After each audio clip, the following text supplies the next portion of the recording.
Hello everyone, this is 𝗏𝗏, and this is my video review on the finalists of the 2025 J-Novel Club Original Light Novel Contest. This will be kind of a podcasty video, so there won't be really any animations or anything, so feel free to listen to the backgrounds. I hope the audio quality is better than it was on last year's video. But today is a particularly hot day, so I'm not really isolating my mic as well as I usually do. So apologies if the sound is a bit echoey, but I think it should be good enough. So, just like last year, I read every single finalist. Fortunately, this time there are only 13 finalists.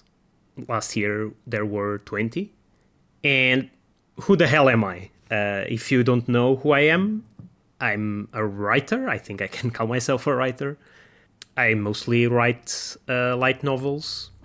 And my objective with these reviews and with my writing journey in general is always to have better stories to read. So I want to be a better writer myself, and I want to learn what other people do well and what they do less well or even poorly. If I can, I want to help my fellow writers write better stories. Obviously, this is all subjective, so what's a good story for me is probably not the same as a good story for you. But I never do reviews out of malice, or any of my criticisms are out of malice or even jealousy of the finalists. I am a harsh critic. I think that's reasonable to say.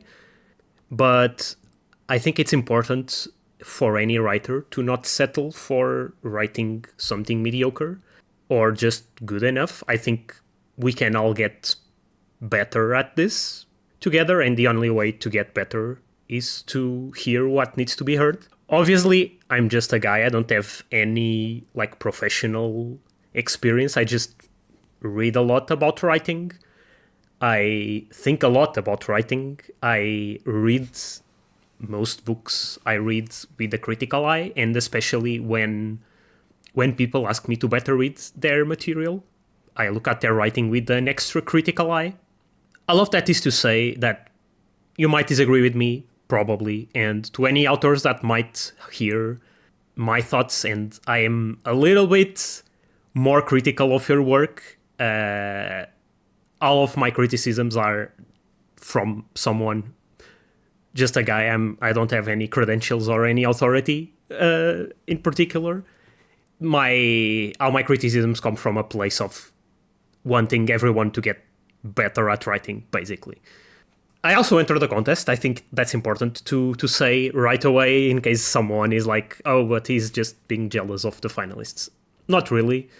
I guess I am jealous, but that's not really where it comes from. My entry is called Rose of the Sanctum. It got past round 1, which this year was a lot more restrictive than last year.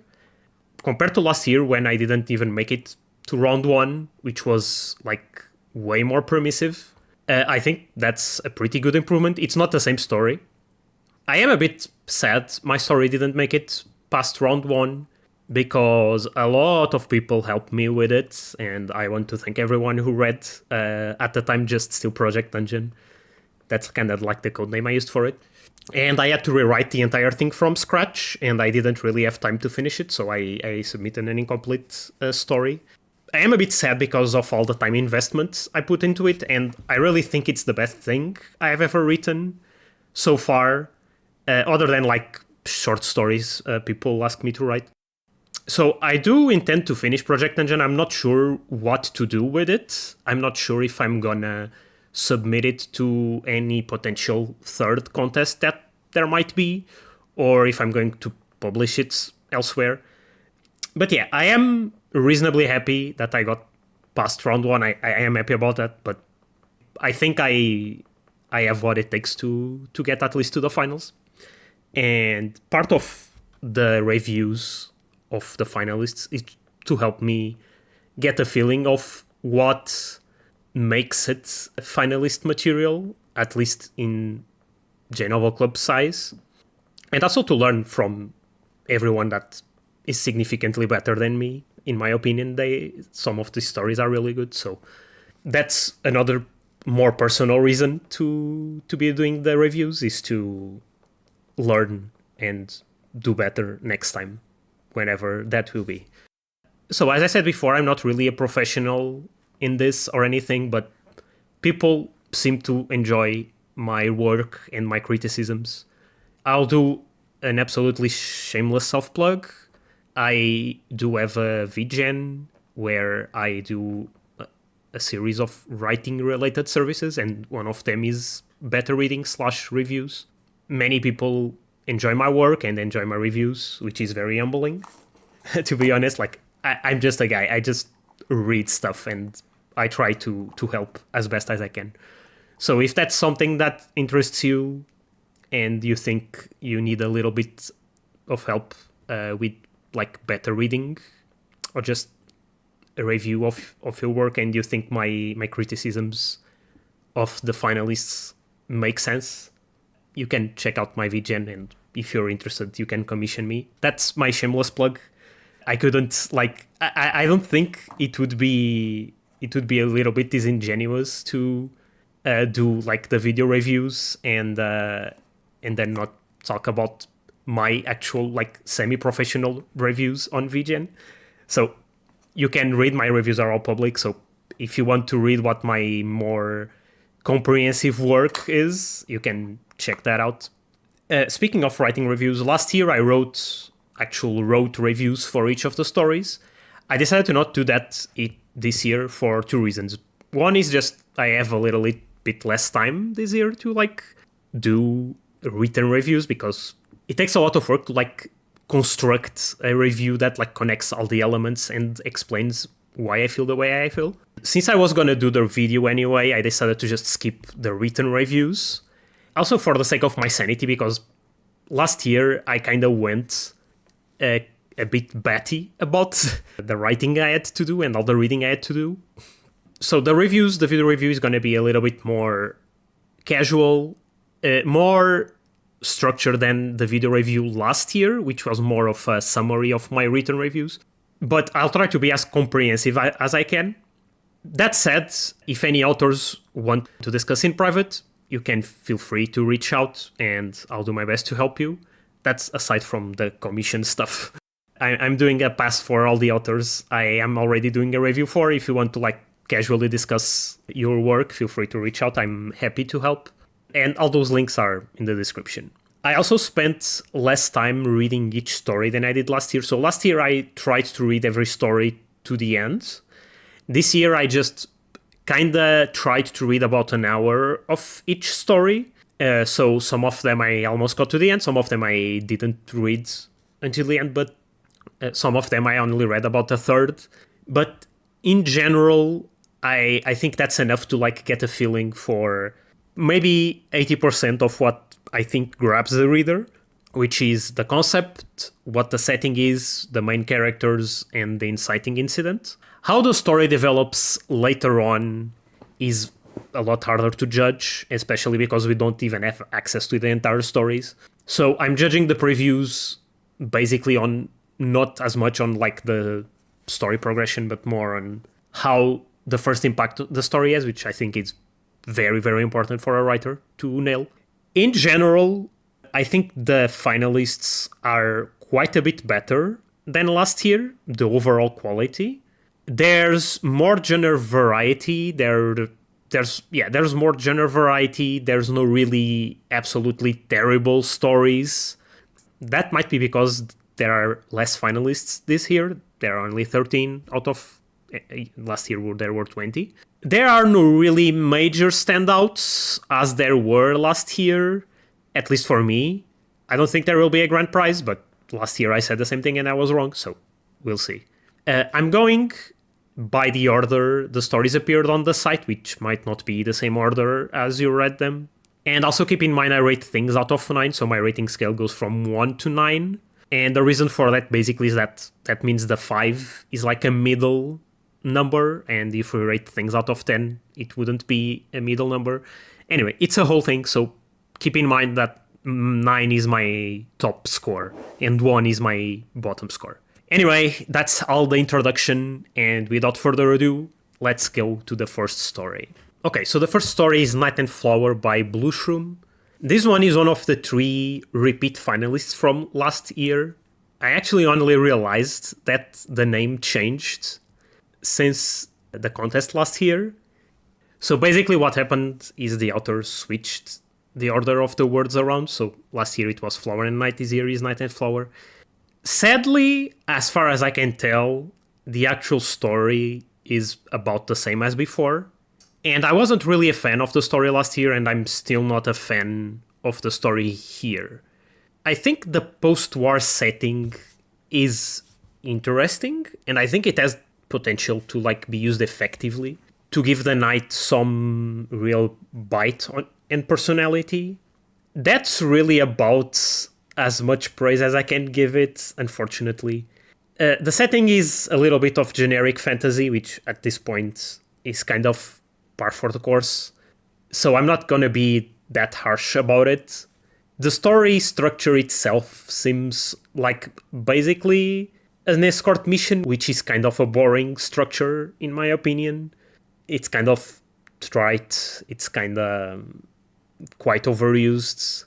There's also not really a clear inciting incident, or at least the inciting incident happens outside of the texts, which in this case I think it's like the knight getting the mission, which is the knight getting the mission to escort the princess.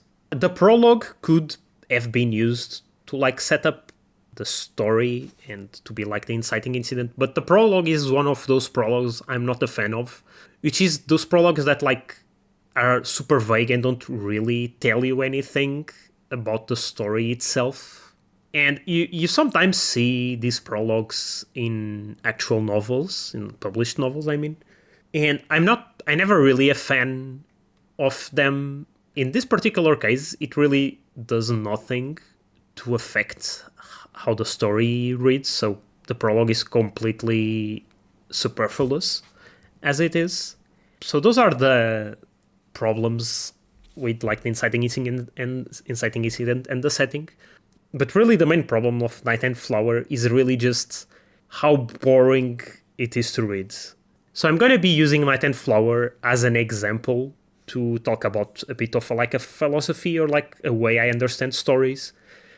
I don't want to use this story in particular as an example. It's just because it was the first. And I've read a lot of stories that commit the same problems. Night and Flower just happened to be the firsts in the previews. I'm not trying to demonize this story, it's not really that awful.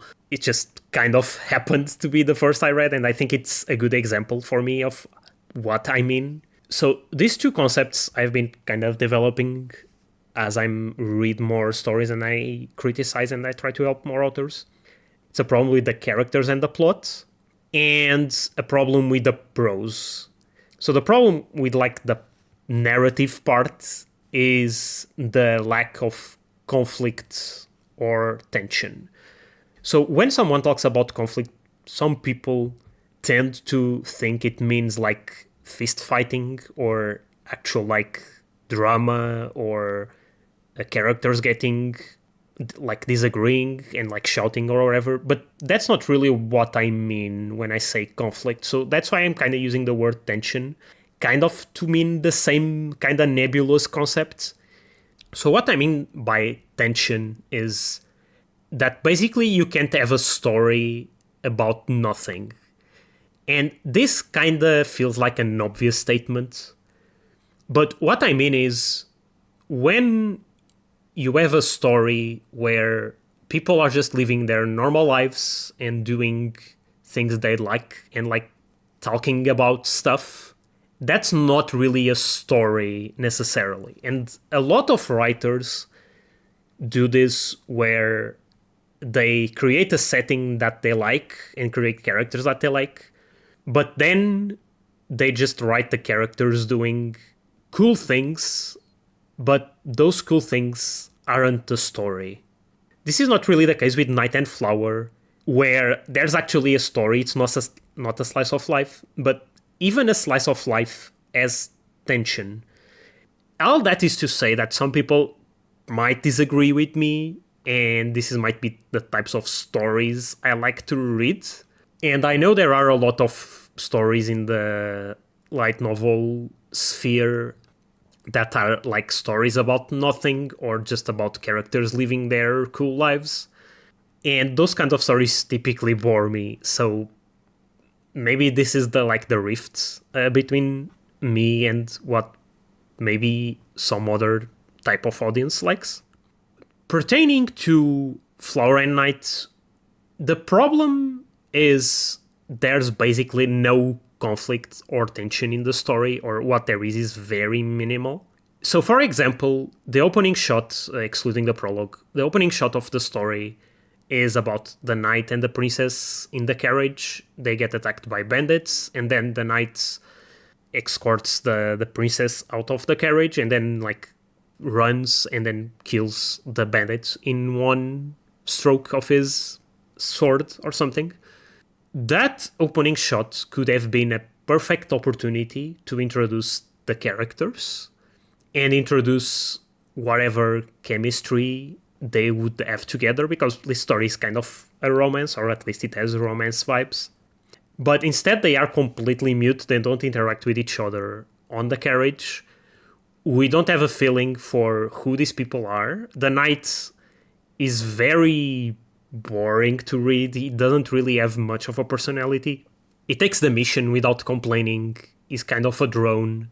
There's nothing to change him from how he was before to how he is now. This mission isn't really changing him in any way. And so the knight doesn't really have a reason to do anything he's doing. And likewise, we don't really get a sense for why the princess is going the way she's going. So basically, they just go along with the emperor's wishes to get the princess to him. And that opening shot could have been the perfect opportunity to introduce them and get a sense for their personalities, but we get none of it. So maybe that could work. Maybe we don't need to know the princess right now. Maybe we could set up the mystery, the tension there it is again, of who the princess is. See, but there's no mystery. The knight knows who she is. He never really thinks about who he's escorting. He's just doing what he's told. He barely describes her. So maybe we don't need to set up a conversation in the carriage. Maybe we can set up a tension, some sort of mystery, mini mystery surrounding who the princess is or who his companion is. And then they get attacked by bandits. The princess loses a bit of time checking if the driver's doing okay, which is kind of cute, but whatever, it kind of shows she's nice to people, which is kind of normal. Then something else that really struck with me is the knight killing the bandits. So basically that scene is a bit of a nothing burger, because the knight just uses his power and kills them. Maybe in other times, maybe long ago when fiction wasn't as developed, that would be something cool to read.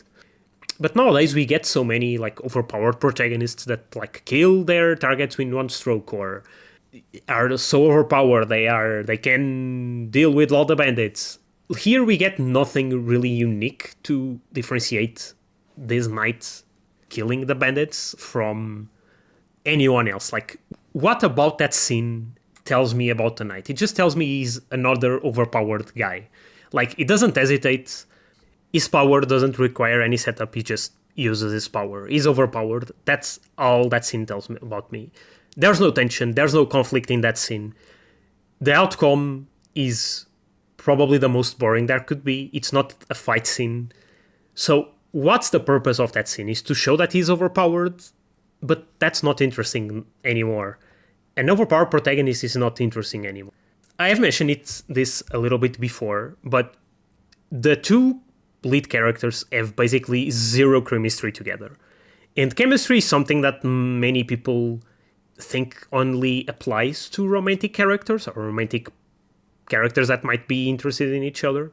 But that's not really true, so I'm gonna use it in general.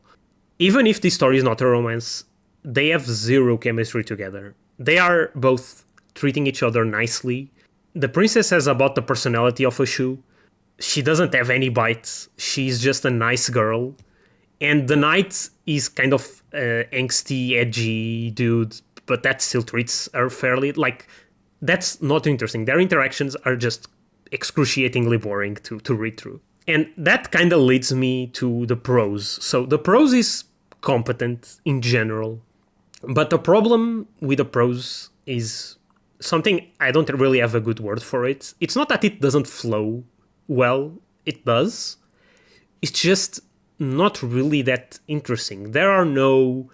The best way I can use to explain it is using like the analogy of a highway. So reading this story and many others is like driving on a straight highway at night. Like when you read and every single paragraph, every single line is the same as the one before, it kind of gets like hypnotic and boring to read through.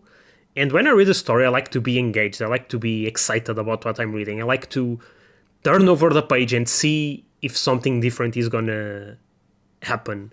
I like to see the writer use metaphors, using M-dashes, using bold, italic, exclamation points, using paragraphs to like accentuate certain phrases. All of these small things help to break up the text and make it less of a straight highway at night and more of a highway with ups, downs, curves, all that sort of stuff. And that's important because you can have the best technical writing.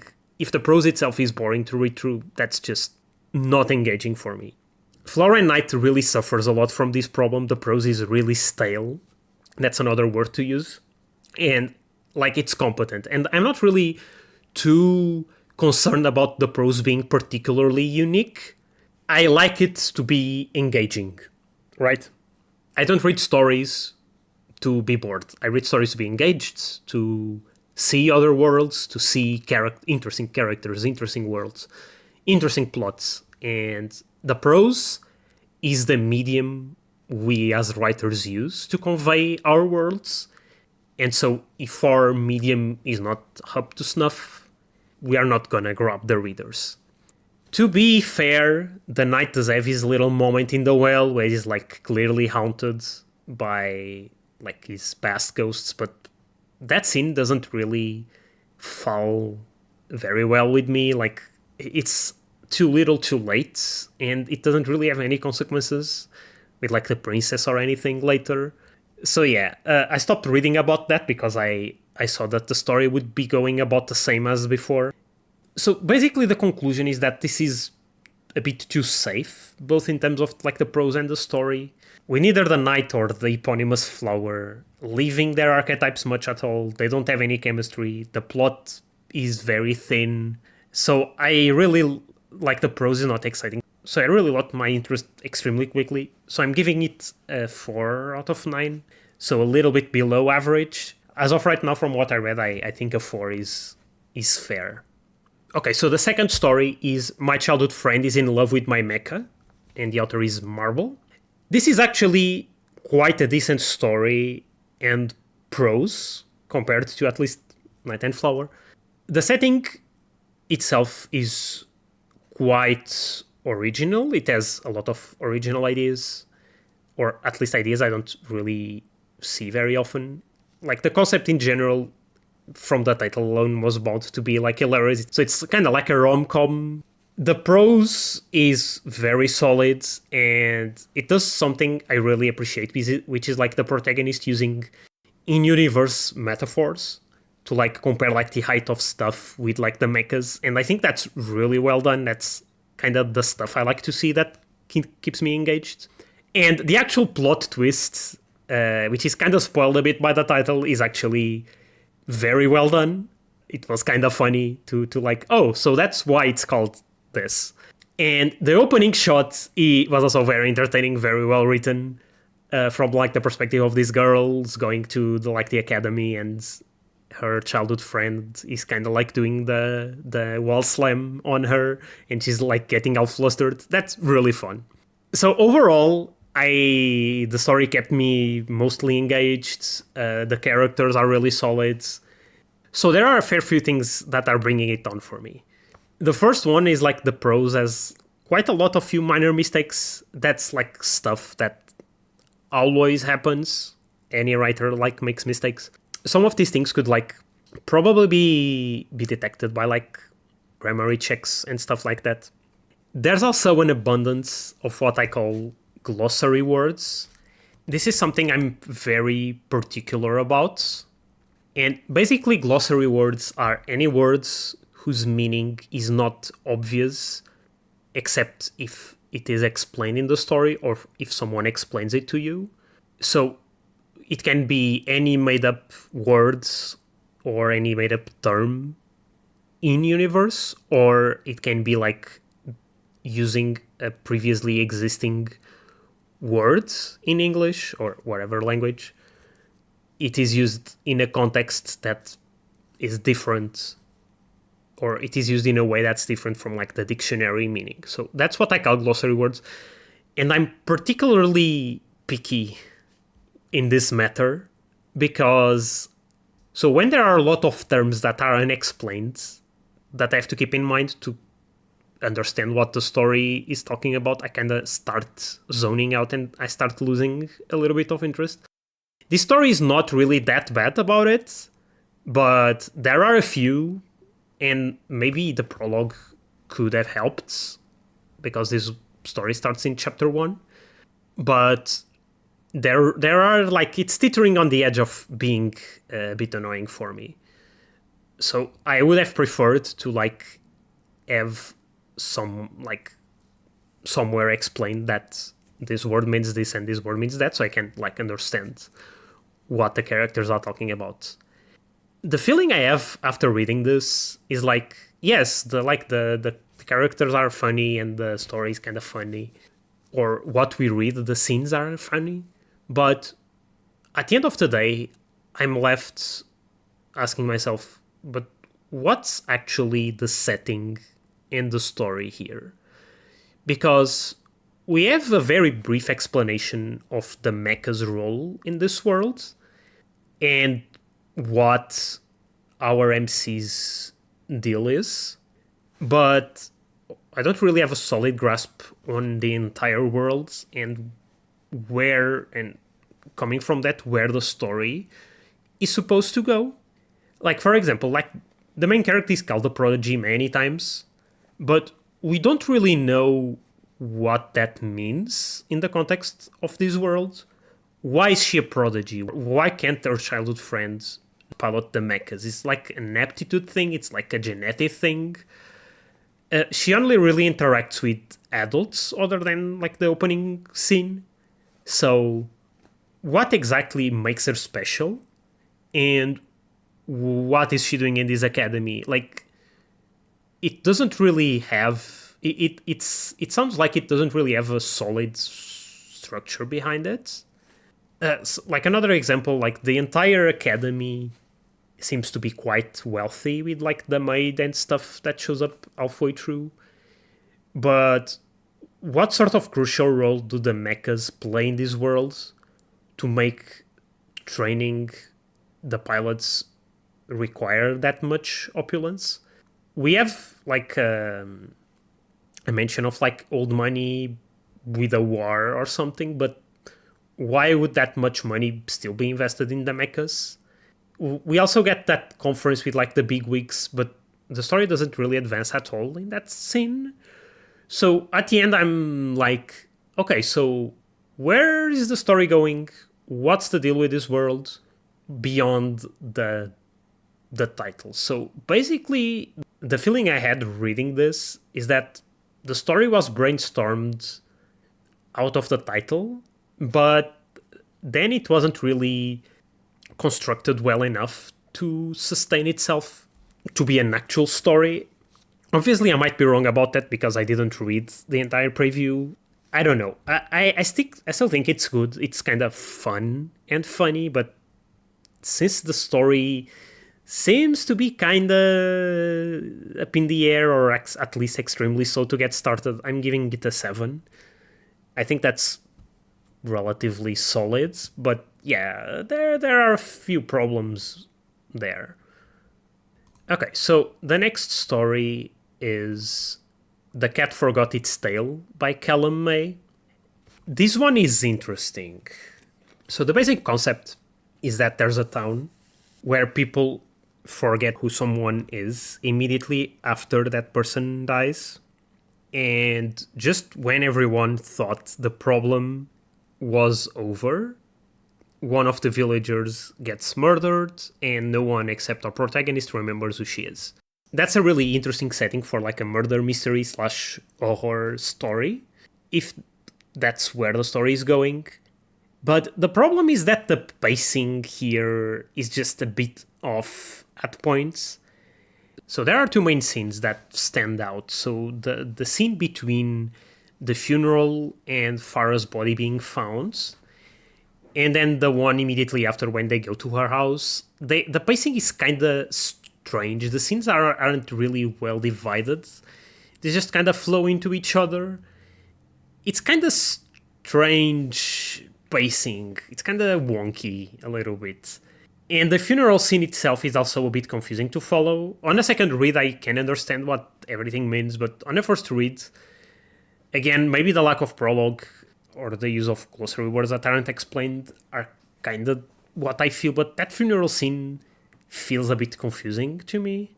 And the character motivations are also a bit confusing at points. So, like, why does the old man follow Kaja around to determine who this lady is, or to like follow her crazy idea that she's actually one of the villagers and no one remembers? I guess it's kind of like respect for her or something, but it's still like never really explained properly. So yeah, although I did enjoy the story overall and I think it was interesting, I think it still needs some polish, especially like those connecting scenes that were a bit wonky.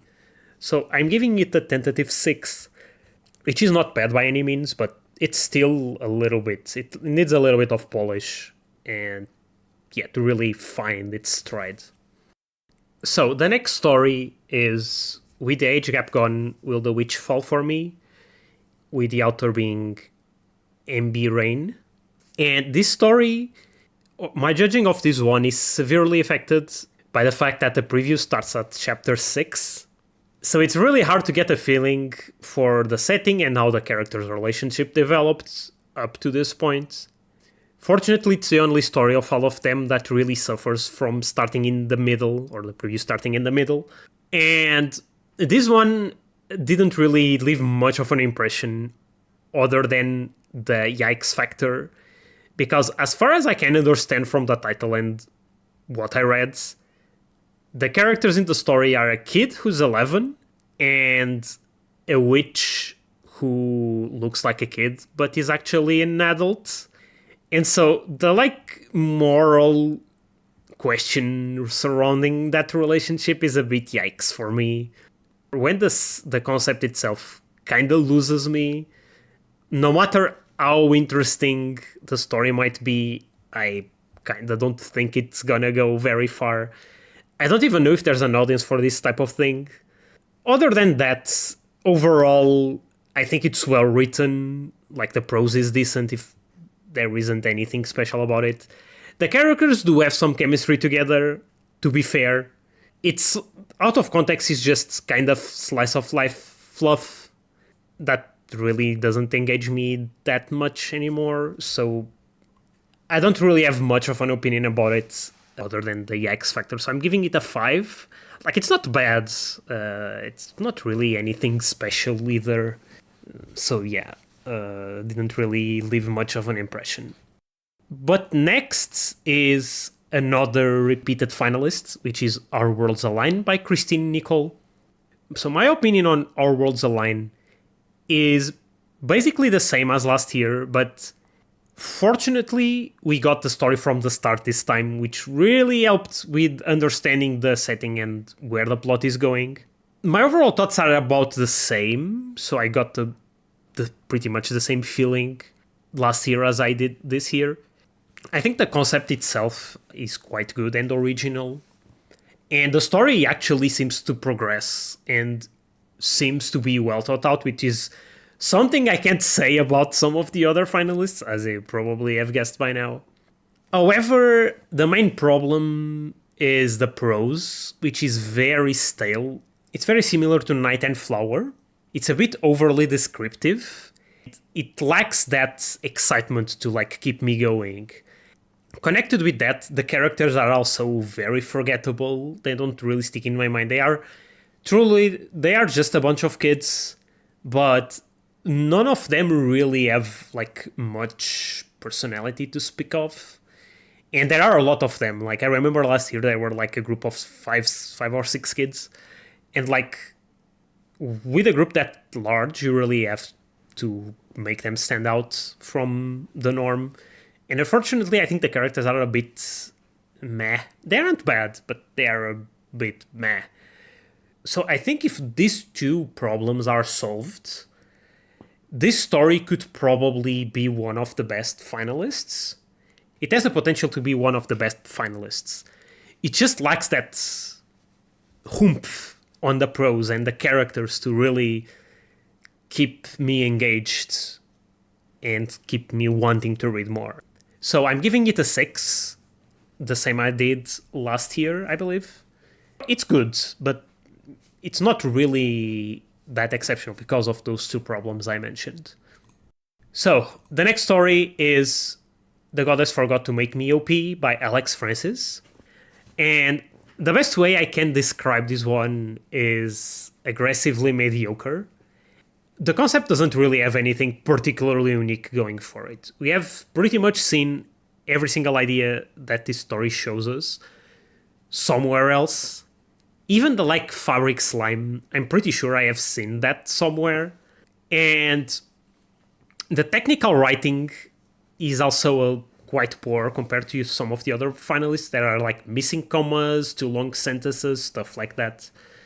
A good grammar checker could probably detect all that stuff. Yeah, that's something I noted, and I think it's important to point out. There are some strange leaps of logic here and there too. Like, for example, 𝗪cie, the hero, hiring the MC on her party's finances because he was brave with protecting her against the fabric slime. How does one thing lead to the other? Like, even if he was brave, there seems to be like missing something there to like connect the two events. I don't know. I feel like there are some leaps of logic there. I do think it's the relationship between the hero and this guy who got like reincarnated and like tries to live his normal life. It's cute, like it's interesting, but again, it's nothing we haven't seen before. It's nothing particularly unique. That said, I ended up reading almost the entire preview because I genuinely found the jokes kind of funny and I kind of wanted to see where the story was going. The characters are also entertaining and like the events are also kind of entertaining, so that's positive points for the prose. But since the setting and the story are so overdone at this point, I'm gonna give it a 5 out of 9. It's fine. It's not bad by any means, but it's really nothing particularly special or unique, sadly. So the next story is The Villainess of Caerleon by 𝗪cie. I think that's how you say the name of the story. Okay, so this one is one of my two standouts from the finalists. And I have actually very little negative to say about it. Concept is great and novel. It's a non-fantasy story in this market, which is always a plus. It does borrow from the classic villainess trope, but I think the two sides of like the sci-fi setting and the villainess tropes are done well. There's a very clear inciting incident and conflict there for our MC. The writing is nearly flawless. It's very good prose, very entertaining. The main character is funny. It's someone I want to follow along with. The story actually goes somewhere, develops. The stakes are immediately obvious each scene. There's conflict, there's tension. All of that is done very well. So props, very solid writing, very solid storytelling. My one point of negativity is Elaine's personality, which is our MC. Like, she's clearly not a normal noble with, like, her background. She talks a little bit about her background with all the curse words she throws around. So she's clearly not a normal noble, but she does also want to be treated as one, or at least expects the other characters to treat her as a noble. And what that makes is kind of a disconnect in her personality, because it's kind of difficult to get what her deal is. Does she like being a noble or not? Does she want to like rebel against the noble class or not? The way she also describes herself as like beautiful at some point is a little bit off-putting. If that's on purpose, it leaves me intrigued about what her deal is, but maybe it's not. So the vibes I get from her are not really very settled. They are kind of strange. She's funny, clearly. She's an enjoyable character to like follow along. There's something there kind of missing with her that didn't really click 100% with me. I think making her like a stronger character and have a strong personality, or even stronger personality, be the reason the prince terminated the engagement, instead of being just, oh yeah, he found a better girl to marry him. I think that her being kind of an outcast could be a more interesting background for her, and would tie the loose ends of her being kind of the daughter of a mechanic and also being a noble, without really changing much of the setting or her personality. But obviously that's just my opinion about it. I think what's here is very good, very solid. The writing is a little bit Spartan at points. That's maybe just my personal tastes. It's a bit to the point, and that's good, but maybe a little bit Spartan at some points, with some descriptions maybe. But yeah, maybe that's just personal taste. So overall, it's very near flawless. I'm giving it an 8. It's one of the 2 standout stories, so great job. 𝗪𝗁, you did very well, and yeah, one of my favorite stories here. So next is Forgotten Girl Quest, and the author is 𝗪𝗆ci𝗂𝗪𝗀. This one, again, I'm gonna say, this one is interesting. I'm gonna call it the dark horse of the contests, just because I think I might have not really clicked with it as much as I expected, but other people might. So I really like the setting and the characters a lot. The characters are very interesting, very funny. The setting is immediately something right up my alley. Like, this is clearly some sort of like virtual world, and our characters are like unaware of that. And that's right up the type of stories I like to read. I do think we are missing a little bit of context, though, from the missing prologue, if there is even one. Because, like, the glossary words can get a little bit overwhelming at the start. It took a little bit of while to, like, parse what was going on with everything. Like, there are, like, 5 or 6 unexplained concepts, like, on the first page, on the first 2 pages. Since this is third person, I think those explanations could have been snuck in there somewhere, but as it is, we are kind of stuck with trying to like guess what the explanations are, and the stories does seem to be going somewhere. It's not like the fastest story to get to the point. The inciting incident is kind of nebulous. I'd guess it's like this guy, the other hero, wanting to like hire the 2 girls, or the 2 main characters, to like help find this dungeon. But it does take a while to get to that scene, and even then, like, the wyvern scene, although funny and sets up the character of Natsume very well, it's still like it's a little bit too slow to get to the point, and I feel like it could be a little bit faster to like get the inciting incident going. So for now, I'm giving it a 7. There's really not much to fault here. The prose is quite good. The characters are quite funny to follow. It's just a little bit too slow, and I kind of lost interest in it. I might actually read the rest I didn't read. For now, it's a 7. Maybe it gets to an 8 if there's actually a major plot twist later on. I still think it's quite good, and that's why it's kind of the dark horse for me. It might actually reveal itself to be quite good later on, so maybe it's a 7, maybe it actually gets to an 8. So the next story is His Reluctant Thrall by Ghostheart, and this one is it's kind of spicy. I don't feel I have the knowledge to properly judge this one because I've never really read a BL story before.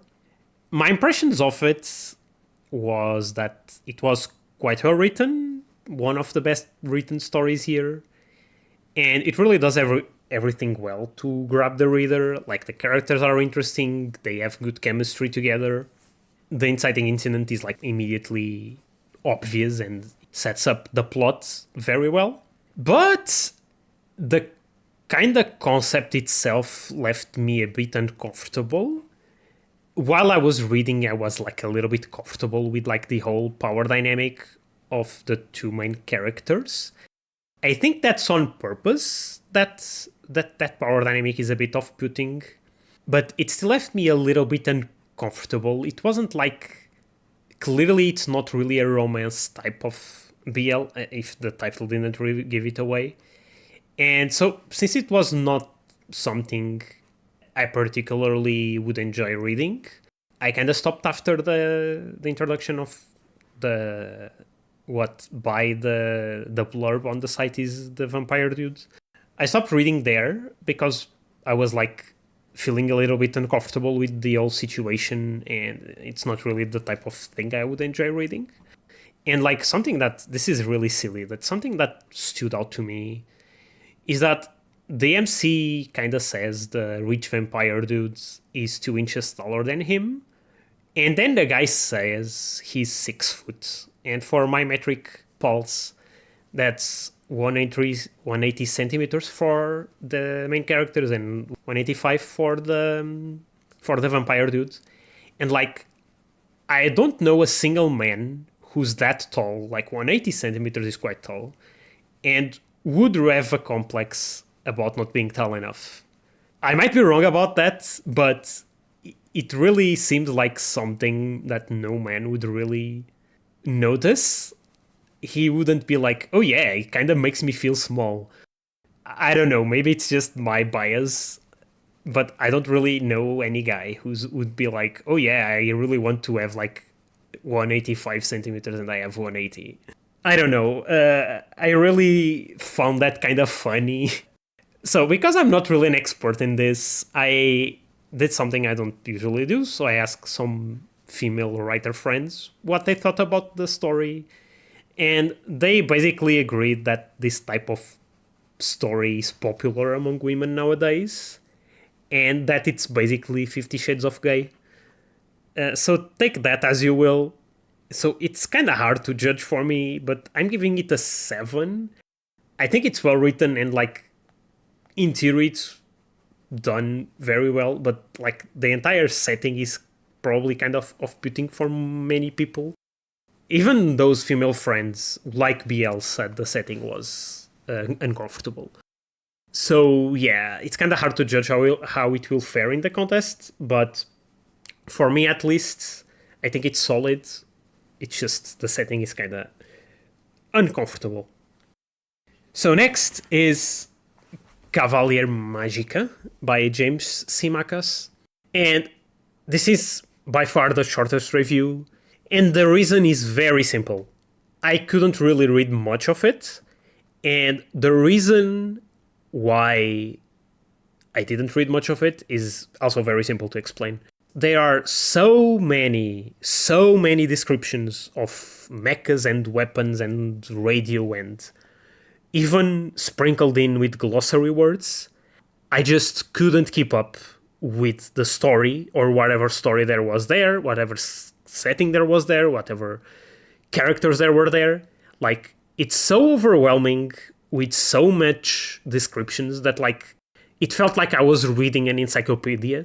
Yeah, the first action scene was basically a technobabble mess of terms that, like, I can't believe that many people other than the author will really understand and follow along with what's going on and enjoy what they're reading.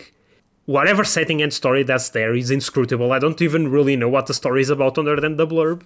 It's really so deep in so many terms and description of completely extraneous things that I really couldn't be bothered to understand it. That might seem a bit harsh, but I'm doing these reviews for free, and so if something doesn't grab me, I'm gonna say as much.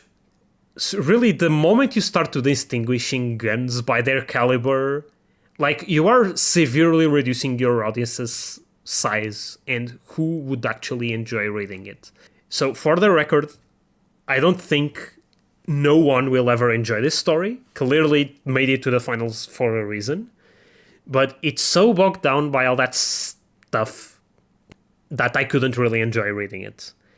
It kind of reminds me of Burning Desire from last year's finals, which suffered from a very similar problem as this one, except it was descriptions of fire trucks.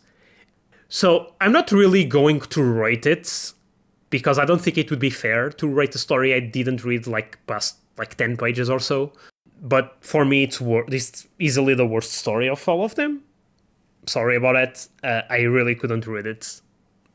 So next is I Am the Villainess's Minion by 𝗪𝗲𝗪𝗀, which is a great name, by the way. I had to do a double take on that. 𝗪𝗲𝗪𝗀. I really like that name. And this is one of the other standout stories for me. It's kind of ironic that it's in the villainess genre, which I don't usually read. I think they are kind of stale. The genre is kind of stale, or at least the popular stories are kind of samey. But it's kind of funny that the two stories that are here are kind of a twist on the usual villainess story.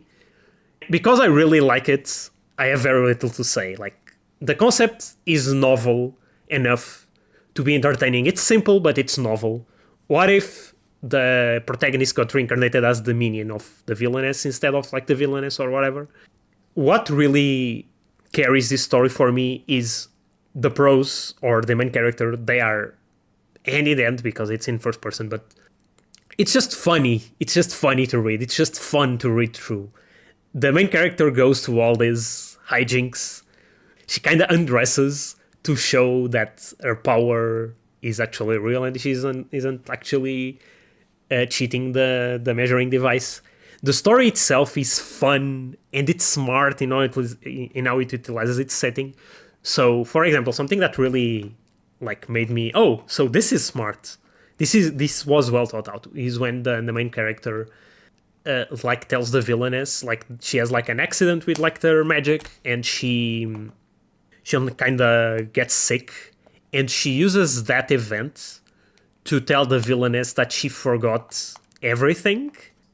Obviously, she forgot everything before when she was reincarnated. We don't actually see the reincarnation itself, but it's implied that happens. But she is smart enough to be oh, so I can use this event to make the villainess help me figure out all the noble stuff and all the etiquette and who these other people are. That's really smart utilization of your setting. That really was oh, so this is how you take a simple setting and kind of use it to your advantage. There's minor work to be done on the prose and some of the description and settings and events and some of the character emotions, especially the why did she strip naked? That's kind of out of nowhere, but it was still funny. Other than minor nitpicking editing stuff and a little bit of wonky pacing with the hospital visits and stuff, other than that's very minor nitpicking, it's clearly an 8. It's very solid story. One of the standouts. I really enjoyed my time with it. I didn't read the entire preview because I think this story is just gonna win, and I want to read the polished version with the illustrations and everything. So I didn't read everything. What I read was enough. I really like this one. Very smart, very well done. Almost full marks on everything. Great job. Great job, 𝗪𝗲𝗻. I love your name, 𝗪𝗲𝗻. I love that name. Great job. Okay, so next one is Hotel Acheron, Dreams in Death Garden by JG. This is our final repeated finalists from last year. And this one really stayed in my mind from last year because I found a lot of potential in it. It needed some polish. Unlike our other two finalists, I really think Hotel Acheron really improved its, like, the rougher edges. It really stood out to me as like, oh, this actually, the author actually put in the effort to like improve the story and make it read better. It left an impression because it was very different from everything else. It was like an horror story. It read very differently from all of the other stories. I knew it was an horror story and pretty much what was going to happen. The setting is still quite intriguing. It's still quite original. The strange prologue of the first contest is gone. It's now very much more streamlined. We get the event on the airplane, which is like fantastic writing, or her writing that's very well done. Most of these rougher edges have been polished. It's an horror story that's always hard to pull off, and it makes one uneasy reading it. All of that stuff has been polished. However, I still find the story a bit hard to parse. I think that's kind of part of the mystique of it, and kind of part why it's like the entire vibe of the story. But it's really difficult to like get the overall feeling of where the story is going and what sort of story it's going to develop from this. But I am still intrigued, and I think it's still one of the better stories this year. Yeah, good work on improving the manuscript from last year, and I'm going to give it a 7. Last year I gave it a 6. I think it's improved enough to be a 7. Maybe a 7.5. It's like teetering on that edge with Forgotten Girl quests. It's very close. I think a 7 is fair. I think the other two stories on the 8 category are better. That's just my opinion. But Hotel Acheron, still standout story. I think it's still very good. And yeah, glad to see an improvement from last year. Finally, there's Soul Sentinel by Kitsune Chia. I hope I'm saying that name well. And this one actually opens quite well. The opening scene is very, very solid. It's a great scene. It introduces to the world and the basic concepts. I was never confused about any glossary words or anything. Just some of the names are really long, and it's kind of hard for me as a European guy to follow along. But that's a me problem. The glossary words weren't a problem. They were very easy to follow. The action was kind of intense, and it was kind of funny, well written. It reminds me a bit of the opening of 𝗪𝗏 in that way.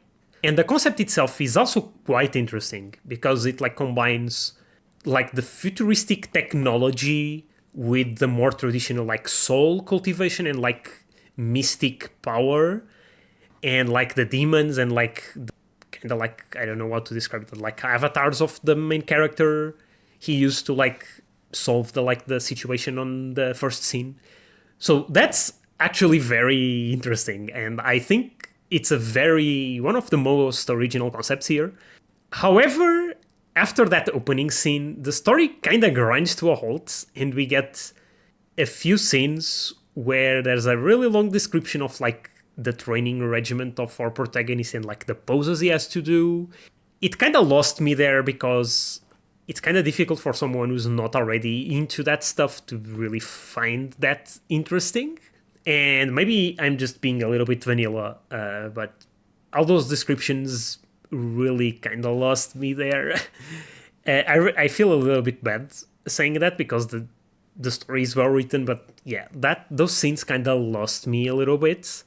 And I'm not really entirely sure what the story is going to be about, because like the first case isn't really an example of anything going wrong for our main character, necessarily. Like, it just shows to be, or to solve the situations differently from everyone else. But there wasn't really a big mystery that was set up in the first scene.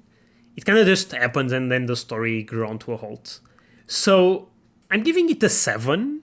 I was gonna give it a 6, but I think it's a 7. I think it's better than Our Worlds Align. I don't know, but there's something here that's kind of missing and kind of lost there in like the whole plot. It kind of lost in the whole poses situation. I don't know. It's kind of hard to judge this one. I think it, with a little bit of polish and like cutting all that kind of more extraneous stuff, I think it could be quite good. But yeah, I think a 7 is fair. So that's all of the stories. And now, like last year, I'm gonna try to predict the prizes. So I don't think there will be a grand prize, because the two stories that I think are the standout ones, which is the Villainess of Caerleon and I Am the Villainess's Minion, are both very close to each other. And I think it would be kind of unfair to give a grand prize to one of them and not the other one. So I don't think there will be a grand prize. I think both of those are the easy standouts among all of these, and I think they both deserve the first prize. And for the second prizes, it's a little bit more difficult to predict. I think Hotel Acheron should get the second prize. I think it deserves a second prize. The other 7s, I think all of them have a good shot at getting a second prize. And those are Forgotten Girl Quests, My Childhood Friend is in Love with My Mecha, Soul Sentinel, and Is Reluctant Thrall, if that is actually something JNC thinks could sell. If I had to pick just 3 of my favorites, it would probably be Hotel Acheron, Forgotten Girl Quests, and Soul Sentinel. I would probably have to read more of Soul Sentinel and the Mecha one to get a better feeling for which of those stories I would prefer to like make 5 prizes. The second prize are going to be very interesting to see which ones actually win second prize.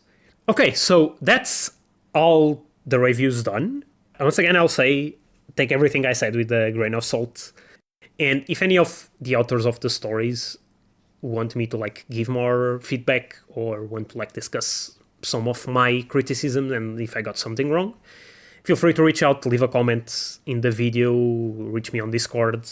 Yeah, I'm excited to see which of these stories are going to win. I'm excited to read the finalists from last year. They are starting to get published now. As for me, I'm still not sure what my writing future is going to be. So I guess I can do another shameless self-plug. I actually do have a story available on Royal Road, which was my first novel.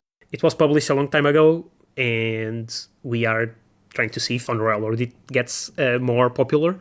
This story is called The World Without God. I'm leaving the link below if you want to check my writing style. Obviously, I am the biggest critic of my own story, so it's not perfect by any means, but I hope if you want to see what my metal is, feel free to check out A World Without God. The entire first volume is available, and I'm currently releasing like a side story that ended up being its own full volume. As for Project Dungeon, I'm gonna finish it this year for sure. It's about like halfway done, maybe 3/5 done. And I want to finish it. I really want to finish it this year. I think I can. I might enter it again on a JNC contest. If they do a JNC 3, I might put it publicly somewhere. I might enter it on another contest. We'll see. I'm also looking at other contests and other revenues. It's just a matter of like having time to write and to write everything I want to write and what are the best ideas I can write. Anyway, that's podcast done. I hope you enjoyed my ramblings, and I'll be seeing you around here on this channel where I put my writing stuff, or online where you can reach me, like Blue Sky, Twitter. I'll leave links for all that stuff below if you want to follow me. Anyway, thanks for listening, and see you next time. Bye-bye!